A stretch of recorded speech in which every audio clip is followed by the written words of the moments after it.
नमस्कार, आप देख रहे हैं निवेश की एबीसीडी और मैं हूं आपके साथ कविता थपलियाल। और बाजार की चाल में बहुत ज़रूरी होता है कि निवेशकों को अपना संयम बनाए रखना। और जिस तरह की ताज़ा बाजार की हम चाल देख रहे हैं, जहां पे लगातार हाई बनते हुए दिखाई दे रहे हैं। घरेलू ट्रिगर्स की अगर हम बात करें तो काफ़ी मजबूती से हम यहाँ पर खड़े हैं, लेकिन इस तेज़ी पर क्या लगाम लग सकती है? और अगर लगाम लग सकती है तो आपके पोर्टफोलियो का क्या होगा, आपके निवेश का क्या होगा? निवेश बढ़ाना है, निवेश बदलना है, किस तरह की रणनीति आपको अपने फाइनेंशियल गोल्स के तहत अपनानी चाहिए? यही कोशिश होती है निवेश की एबीसीडी के जरिए आपको समझाने की, एक बाजार के दिग्गज के साथ। और आज हमारे साथ बाजार के बहुत ही अहम वॉइस जुड़ गए हैं, पीपीएफएस म्यूचुअल फंड के सीईओ राजीव ठक्कर। राजीव सर, बहुत बहुत धन्यवाद। समय के बाद आपसे बातचीत हो रही है, और मैं तो कहूंगी कि समय के बाद हो रही है, और ऐसे समय हो रही है जहां पर निवेशकों को आपके मार्गदर्शन की बहुत ज़्यादा ज़रूरत है। क्योंकि बाजार की इस चाल को अगर हम देखें राजीव सर, तो थोड़े से भयभीत तो हैं हमारे निवेशक, थोड़ा सा डर है उनमें। बाजार ऊंचे लेवल पर जा तो रहा है, लेकिन क्या टिक पाएगा, और अगर नहीं टिका तो कितना नीचे आएगा? इस तरह के आम सवाल होते हैं जब इस तरह की चाल में बाजार में निवेशकों को पूछता हुआ देखते हैं। क्या कहेंगे, कैसे समझाएंगे उनको राजीव सर? अ, तो बाजार ऑल टाइम हाई पर है अभी। अब जो सवाल उठ रहा है कि निवेश बनाए रखें या प्रॉफिट बुकिंग कर लें, बेच के पैसे घर ले जाएं। तो अ, ये जो प्रश्न उठते हैं, इसका तात्पर्य ये है कि लोग कहते हैं कि अगर दाम गिर गए तो हमारे जो पोर्टफोलियो वैल्यू है उसमें घाटा होगा। अ, हमारे निवेश की वैल्यू में गिरावट आएगी। तो मेरे हिसाब से इसे समय से जोड़ना चाहिए। आपके पास कितनी अवधि है निवेश करने के लिए? अगर आपका प्लान है कि अगले 1 वर्ष में, 2 वर्ष में घर खरीदना है, गाड़ी खरीदनी है, या कोई अ, शादी-ब्याह का प्रसंग है, या कुछ एक्सपेंडिचर है अगले 2 वर्षों में, तो मेरे ख्याल से ये उचित समय है कि प्रॉफिट बुकिंग कर लें। लेकिन अगर कोई यंग इन्वेस्टर है, जिसकी उम्र ज़्यादा नहीं है, काफ़ी साल है निवेश करने के लिए, तो अगर 5-10%, 15% बाज़ारों में गिरावट आती भी है, तो वो अगले हाई में इससे ऊपर ही जाएगी। तो जिसके पास ज़्यादा समय है, वो निवेश बनाए रखें, अपने सिप्स चालू रखें। रिटायर्ड लोग हैं या जिनको कुछ एक्सपेंडिचर है अगले 1-2 साल में, 3 साल में, वो बिल्कुल कुछ प्रॉफिट बुकिंग कर सकते हैं और जो शॉर्ट टर्म डेट इंस्ट्रूमेंट्स हैं, उसमें निवेश। हम्म।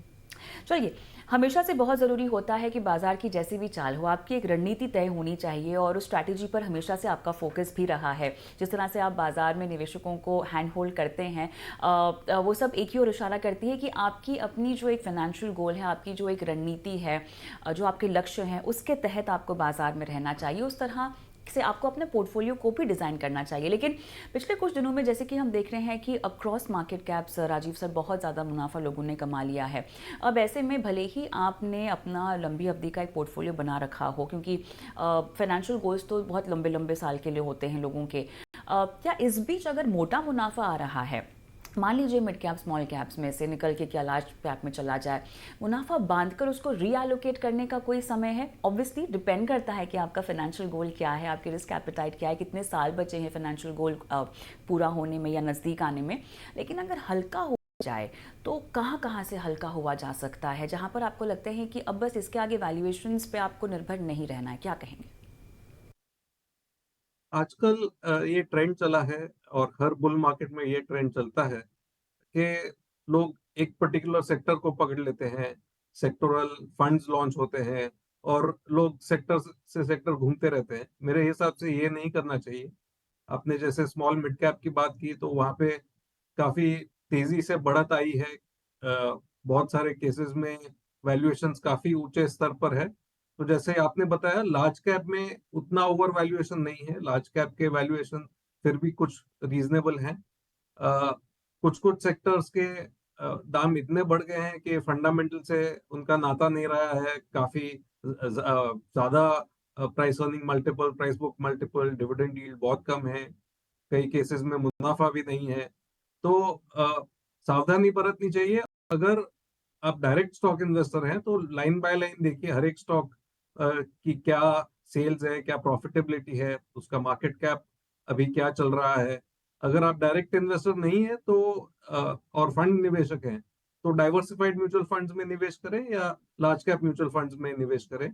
थीमेटिक फंड्स और small cap mid cap funds को इस समय पर मेरे हिसाब से अवॉइड करना बेहतर रहेगा। आपने अपने जवाब की शुरुआत कही है बुल मार्केट के ट्रेंड से, जहां पर आपने कहा कि हम देखते हैं कि सेक्टोरियल फंड्स लॉन्च होते हैं और वो होता भी आता हुआ दिखाई दे रहा है हमें। कई तरह के सेक्टोरियल और थीमेटिक फंड्स जो हैं वो लॉन्च होते हुए दिखाई दे रहे हैं। बजट एक हमारे लिए ट्रिगर था और बजट में जो ऐलान होंगे उसके तहत भी हमने देखना है कि कहाँ कहाँ पे आपका सेक्टोरियल एक्सपोजर जो है वो बढ़ सकता है। लेकिन ओवरऑल राजीव सर, सवाल ये है कि अगर मैं टिपिकल बुल मार्केट ट्रेंड्स की बात करूं तो ऐसे कौन कौन से ट्रेंड्स हैं जो हम देखते हैं? और ट्रेंड्स के बारे में तो ये भी कहा गया है कि ट्रेंड इज माय फ्रेंड, तो क्या मार्केट के इस ट्रेंड्स में हमें बहना चाहिए? क्या उस तरह से अपनी निवेश की रणनीति को बनाना चाहिए?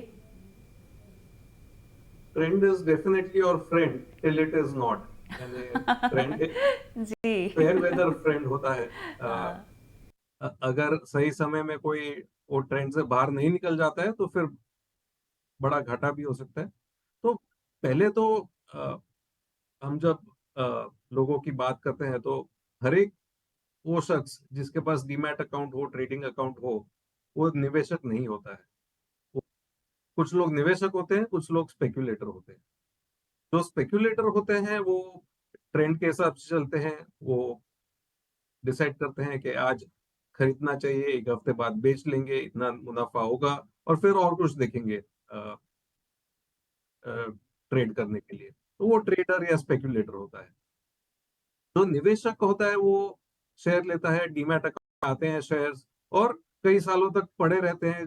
जैसे जैसे कंपनी का मुनाफा बढ़ता है वैसे निवेशक को मुनाफा होता है उसके पोर्टफोलियो वैल्यू में। तो ये दोनों ही बहुत ही अलग अलग चीजें हैं। जो ट्रेडर है उसके लिए ट्रेंड बहुत ही मायने रखती है, उसके लिए बहुत ही इंपॉर्टेंट है। और जो निवेशक है, जो इन्वेस्टर है, उसके लिए वैल्यूएशन बहुत मायने रखते हैं। अभी की जो बाजार है वहां पर वैल्यूएशन का कंफर्ट नहीं है, वहां पर ट्रेंड का कंफर्ट है। तो जो फंडामेंटल इन्वेस्टर्स हैं, जो निवेशक हैं, उन्हें काफी कम चीजें मिल रही हैं जहां पर अट्रैक्टिव वैल्यूएशन हो या जहां पर आसानी से निवेश किया जा सकता है। जो ट्रेडर्स हैं उन्हें बहुत सारी अपॉर्चुनिटीज मिल रही हैं। अ, रोज मार्केट आधा प्रतिशत 1% ऊपर जा रहा है तो लगभग कुछ भी खरीद लो, मुनाफा बन रहा है ऐसी हम्म। परिस्थिति। नहीं, बिल्कुल आपने सही कहा कि वैल्यूएशन का कंफर्ट नहीं है, लेकिन फिलहाल ट्रेंड का कंफर्ट है जिसको लेके थोड़ा सा आपको एहतियात भी बरतनी चाहिए। मिड कैप स्मॉल कैप की मैं स्पेसिफिकली अगर मैं बात करूं तो जैसे कि हम सब देख ही रहे हैं कि वैल्यूएशंस ओवर प्राइस्ड हो गए हैं, बहुत ज़्यादा फ्रॉड है, रेगुलेटर ने भी इसको लेकर आगे बातचीत कही है। लेकिन बजट के बाद से हमने देखा है कि लगभग 6 से 7% इसमें इजाफा हुआ है। ओवरऑल मेजर इंडस्ट्रीज में हमने देखा लगभग 2.5 से 3% तक कीमतें ऊपर पहुंची हैं। उसके बावजूद भी इनकी तेज़ी ख़त्म नहीं हो रही है, खासतौर से अगर मैं मिड कैप स्मॉल कैप्स की मैं बात करूं तो क्या ये वैल्यूएशंस का एक नया रेजीम है जो हमें जिसके लिए यूज टू हो जाना चाहिए, या आपके मुताबिक कम्प्लीटली ओवर प्राइस्ड है और यही मौका है कि आपको मुनाफा हो रहा है, जो कि आप पहले भी कह चुके हैं कि आपको बांध के निकल जाना चाहिए? कैसे भरोसा करें हम इस तरह के रनअप और इस तरह के वैल्यूएशंस की ओर जो कि बढ़ते ही जा रहे हैं? तो वैल्यूएशंस का नया रेजीम कभी भी नहीं होता। जो मीन रिवर्जन है वो हमेशा होता है। जी। कितने समय बाद होता है वो कहना बहुत ही मुश्किल है। तो अगर कोई कहता है कि 50 भी महंगा है तो इसका मतलब ये नहीं है कि 50 से 100 नहीं जा सकता है, बिल्कुल जा सकता है। लेकिन वो 50 के नीचे आएगा कभी ना कभी। लॉन्गर टर्म इतने ज्यादा वैल्यूएशन लेवल्स नहीं टिकते। तो क्या कारण है दाम बढ़ते जा रहे हैं और वैल्यूएशन बढ़ते जा रहे हैं? तो एक तरफ जो रेगुलर फ्लोज आ रहे हैं निवेशकों के वो मजबूत है। जो सप्लाई है वो थोड़ी देर से आ रही है। सप्लाई आएगी जरूर। काफी सारे जो प्राइवेट इक्विटी फंड्स हैं वो बेचने के लिए अ, देख रहे हैं। अपने जो स्टेक्स हैं कंपनी में वो बेचेंगे। प्राइवेट कंपनियां लिस्ट होंगी, नए आईपीओ आएंगे, तो सप्लाई भी आएगी।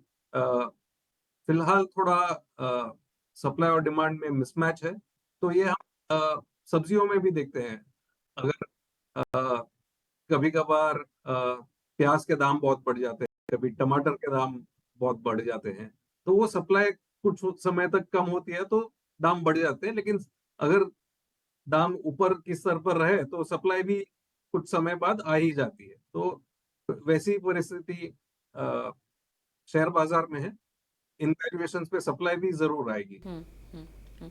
चलिए मुझे आपसे सेक्टर स्पेसिफिक सवाल भी पूछने हैं, लेकिन उससे पहले थोड़ा-सा हम यूएस के बाज़ारों की बात कर लेते हैं और जिस तरह से फेड ने जो है अपनी बात भी कही है, जहाँ पर इन्फ्लेशन अभी भी उनके रडार पे है, डेटा अभी भी उनके रडार पे है, लेकिन कहीं न कहीं हम एक रेट कट जो कि सितंबर के आसपास कहा गया है, वो भी ऑफ द टेबल नहीं जाता हुआ दिखाई दे रहा। लेकिन साथ ही क्रूशियल ट्रिगर है यूएस के इलेक्शंस भी। इसको भारतीय बाज़ार के संदर्भ में ज़रा समझाइएगा। तो पिछले 8 वर्षों में हमने दोनों ही गवर्नमेंट देखी है। हमने डेमोक्रेटिक गवर्नमेंट देखी है जो फिलहाल है, जहाँ पे जो बाइडेन साहब प्रेसिडेंट हैं, कमला हैरिस जी जो अभी उम्मीदवार है इलेक्शन में, उन वो वाइस प्रेसिडेंट है और उनकी गवर्नमेंट है। डोनाल्ड ट्रम्प जी जो पहले राष्ट्रपति थे यूएस के, तो वो भी चुनाव में हैं। तो दोनों ही गवर्नमेंट हमने देखी है और मेरे हिसाब से कुछ ज़्यादा असर नहीं होगा बाज़ार पर। कोई भी गवर्नमेंट आए, भारत के लिए भी और ग्लोबल मार्केट्स के लिए भी मेरे हिसाब से ज़्यादा फ़र्क नहीं आना चाहिए। और इंटरेस्ट रेट्स की बात करें तो अ, थोड़ा-सा रेट कट आ सकता है सितंबर, दिसंबर कहीं later part of the year में। लेकिन इतना बड़ा चेंज नहीं आएगा मेरे हिसाब से, क्योंकि जो इन्फ्लेशन की दर है वो बहुत नीचे नहीं आई है। थोड़ा-सा है फेड के पास या ग्लोबल मार्केट्स में। जापान में देखें तो ब्याज की दर थोड़ी बढ़ी है, मतलब ऐसा ग्लोबल ट्रेंड नहीं है कि ब्याज दर कम ही होंगी। कंट्री टू कंट्री जो सिचुएशन, उसके हिसाब से उनके सेंट्रल बैंक्स निर्णय लेंगे कि ब्याज काटनी है, स्टेडी रखनी है या बढ़ानी है। थोड़ा सा हल्का सा नमी का दौर रह सकता है। हुँ, हुँ। तो राजीव सर, इसमें अगर मैं थोड़ा-सा मिडल ईस्ट की टेंशन पर भी ऐड करना चाहूँ तो फिर ऑब्वियसली इस सिचुएशन पे तो नज़र बनाए रखनी होगी हमें, लेकिन ओवरऑल इम्पैक्ट आप और कितना देखते हैं हमारे ऊपर और किस तरह से हमें भी सतर्क हो जाना चाहिए बिकॉज़ जियोपॉलिटिकल टेंशन्स के तो तब दुनिया भर के बाज़ारों पर इम्पैक्ट होता है। जो ऑयल प्रोड्यूसिंग कंट्रीज हैं, इनमें जियोपॉलिटिकल टेंशन काफी समय से रहा है। रशिया यूक्रेन वॉर जारी है, इसराइल और बाकी हमास वगैरह की जो टेंशन है, ईरान में जो किलिंग हुई है, इसके लगते हैं टेंशन काफी समय से रहा है। फिर भी जो बाजार है, जो सिस्टम है, वो एडजस्ट हो चुका है मेरे हिसाब से इन सब चीजों के लिए।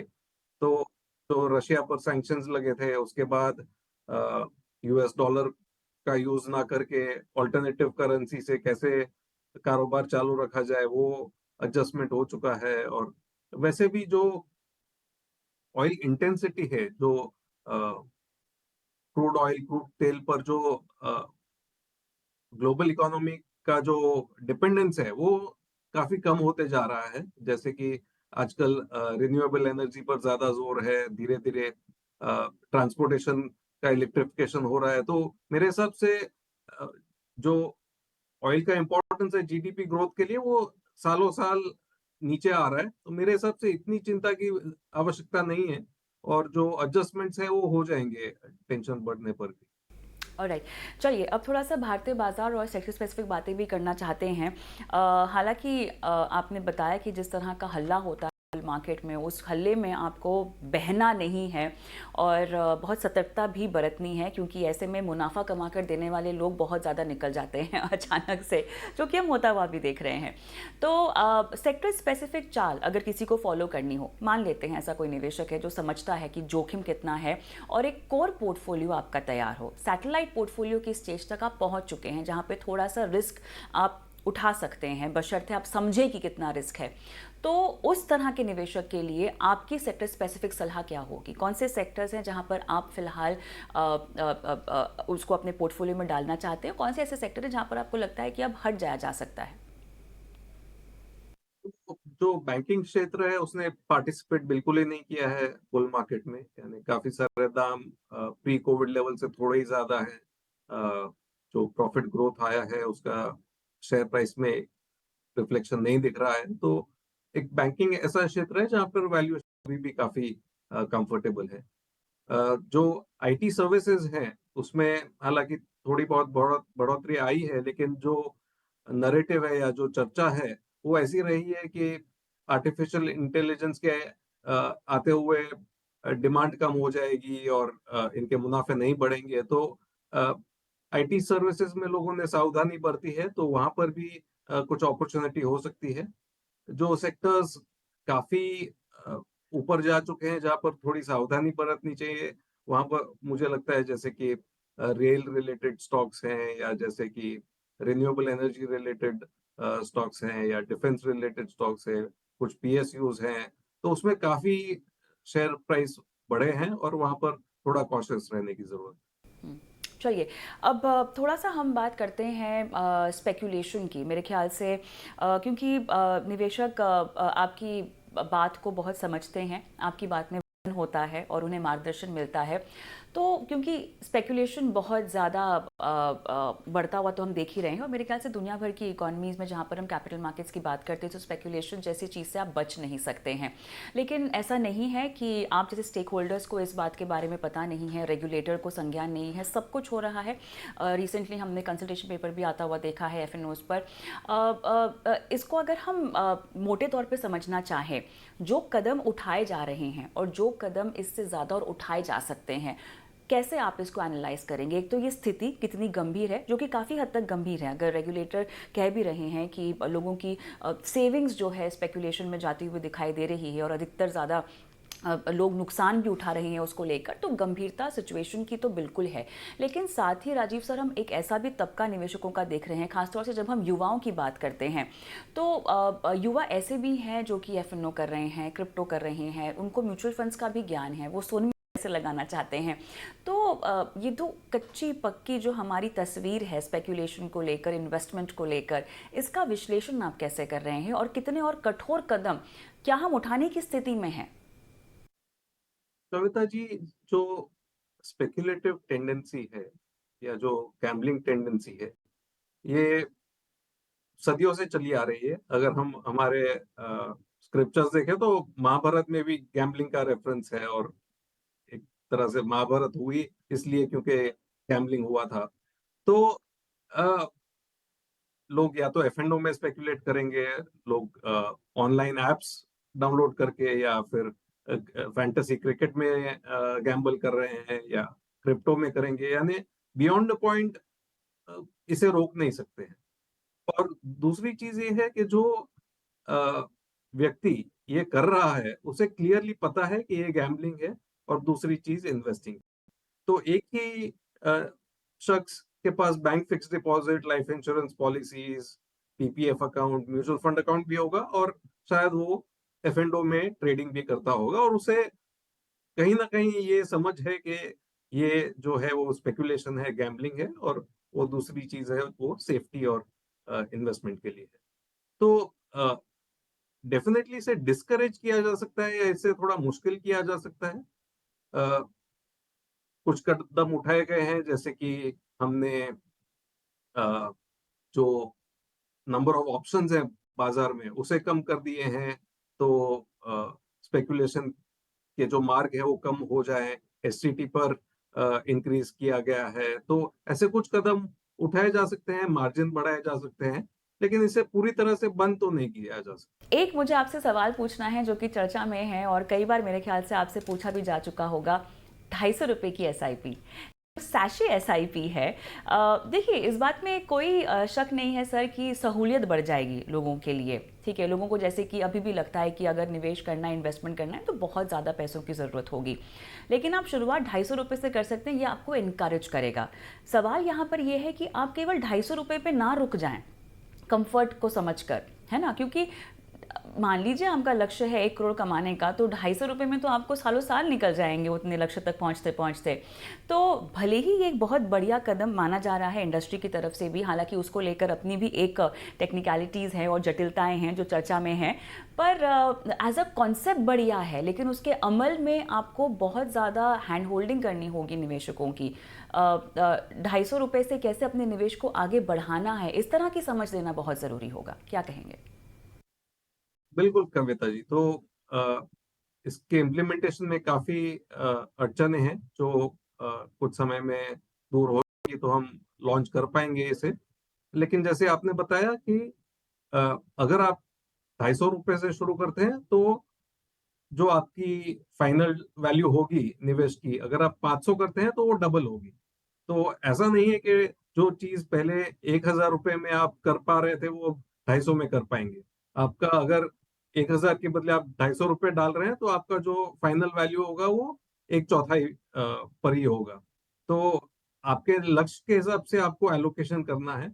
₹250 की एसआईपी सिर्फ़ आपको कम्फर्ट देती है या आपको अगर फ्रीक्वेंसी बढ़ानी है, महीने में 2 बार निवेश करना है, खास करके जिनकी जो डेली वेज अर्नर्स हैं या जिनको महीने में 1 दफ़ा तनख्वाह नहीं आती, जिनको रोज़-रोज़ सेविंग होती है, जो डेली वेज अर्नर्स हैं, उनके लिए थोड़ी सहूलियत हो जाएगी अ, वैल्यू कम होने से। हुँ, हुँ। सर, बजट की तो हमने बात ही नहीं की। मेरे ख़्याल से इतने सारे सवाल मेरे पास आपके लिए हैं कि ये सवाल ही छूट गया है, जो कि शायद पहले होना चाहिए था। लेकिन आपका हाउस व्यू और ओवरऑल एनालिसिस बजट को लेकर, ख़ास तौर से जो टैक्स सिम्प्लिफ़िकेशन को लेकर एलटीसीजी और एसटीसीजी में बदलाव किए गए हैं। लंबी अवधि के निवेशकों को बहुत परेशान होने की ज़रूरत नहीं है, लेकिन फिर भी आप जैसा कोई शख्स अगर कहता है, तो थोड़ी-सी सांत्वना हो जाती है। तो बजट को लेकर आपका ओवरऑल हाउस व्यू और आपकी गणना, आपका आकलन क्या कहता है निवेशकों के लिहाज से? तो इक्विटी निवेश है, ये टैक्स फ्री सिर्फ़ मेरे हिसाब से 2003 से है। इससे पहले भारत में लॉन्ग टर्म कैपिटल गेन्स थे, इक्विटीज़ पर बिल्कुल थे। ग्लोबली देखें तो कुछ छोटे देश हैं जहाँ पर अ, ज़ीरो टैक्स है कैपिटल गेन्स पर, लेकिन ज़्यादातर देशों में कुछ ना कुछ कैपिटल गेन्स टैक्स होता ही है। और जो टैक्स रेट है ये 10% से लेके 12.5% हुई है, तो मेरे हिसाब से बहुत ज़्यादा इंक्रीज नहीं है। और जो अ, अ, जल्दी बाय सेल नहीं करते हैं उन्हें तो ज़्यादा फर्क नहीं पड़ेगा, क्योंकि आपको टैक्स तभी देना है जब आप रिडेम्पशन करते हो या जब आप शेयर सेल करते हो। तो मेरे हिसाब से जो चर्न है वो कम कर देना चाहिए। बहुत ही जल्दी बाय सेल कम कर देना चाहिए। और अगर लंबी अवधि तक आप होल्डिंग रखें तो टैक्स का इतना इम्पैक्ट नहीं आएगा। हुँ, हुँ। चलिए, शो को चर्चा को समाप्त करने का समय हो गया है, लेकिन जाते-जाते बस एक कोई गुरु मंत्र अगर आप निवेशकों को देना चाहें, फ़िलहाल के बाज़ार को ध्यान में रखते हुए, तो क्या कहेंगे? आपका जो इन्वेस्टमेंट जर्नी है, जो राह है आपने चुनी है निवेश की, इसमें अड़चनें बहुत आएँगी, उतार-चढ़ाव बहुत आएँगे, लेकिन डटे रहना है।